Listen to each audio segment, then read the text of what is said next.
ব্যবসায়ী নাসিরুদ্দিনের বিরুদ্ধে মারধর ও ধর্ষণ চেষ্টা মামলায় আদালতে হাজির হয়েছেন চিত্রনায়িকা পরিমণি। সকালে ঢাকার নারী ও শিশু নির্যাতন দমন ট্রাইব্যুনাল ৯-এ হাজির হন তিনি।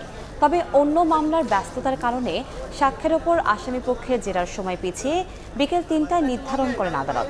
২০২১ সালের ১৪ জুন নাসিরুদ্দিন ও তার বন্ধু অমি সহ ৪ জনকে আসামি করে ঢাকার সাভার থানায় মামলা করেন পরিমণি। পরে ২০২২ সালে আদালতে তার জবানবন্দি রেকর্ড করা হয়। পরিমণীয় সাক্ষীর হাজিরা দাখিল করেছে বিজ্ঞ আদালতে। কোর্টের আজকে অন্য কাজে ব্যস্ততা থাকায় কয়েকটা মিটিং আছে, কোর্ট আমাদের জানিয়েছেন। সেকেন্ড হাফে মামলাটি জেরার জন্য রাখা আছে এবং জেরা হবে। এটা যত তাড়াতাড়ি আসলে আমি তো চাই খুব দ্রুত আসামিকে তার শাস্তিটা আসলে তাকে প্রাপ্য শাস্তিটা তাকে দেওয়া হোক। এই মুহূর্তে ঢাকার নারী ও শিশু নির্যাতন দমন ট্রাইব্যুনালে আছেন সহকর্মী আসিফ মোহাম্মদ সিয়াম। সরাসরি যাচ্ছি তার কাছে।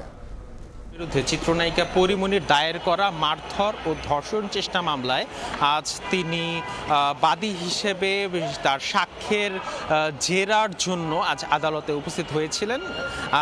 নাসিরুদ্দিনের আইনজীবী অর্থাৎ আসামিপক্ষের আইনজীবীর জেরার সম্মুখীন হওয়ার কথা ছিল আজকে পরিমণির, কিন্তু আদালতে অন্যান্য বিচারিক কার্যক্রম থাকার কারণে বিচারক সেই জেরার সময় বিকেল ৩টার দিকে ধার্য করেন। এরপর পরিমণি আদালত থেকে চলে যান এবং তিনি জানান যে তিনি ৩টার আগ দিয়ে আবারও আদালতে আসবেন।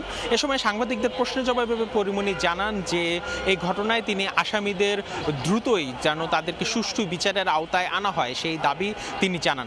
একটু জানিয়ে রাখি, ২০২১ সালে ঢাকার সাভারের বোট ক্লাবে এই ঘটনাটি ঘটে, যেখানে পরিমণি জানান যে ব্যবসায়ী নাসিরুদ্দিন এবং তার বন্ধু শহীদুল আলম এবং অমি তাকে মারধর ও ধর্ষণ চেষ্টা করে। সেই প্রেক্ষিতে এই মামলাটি দায়ের করা হয় এবং সেই মামলা পরবর্তীতে একই বছর তাদের বিরুদ্ধে চার্জশিট দাখিল করা হলে পরে ২০২২ সালে পরিমণি এই মামলার উপরে তার বাদী হিসেবে তার যে সাক্ষ্য সেই সাক্ষ্য তিনি আদালতে প্রদান করেন।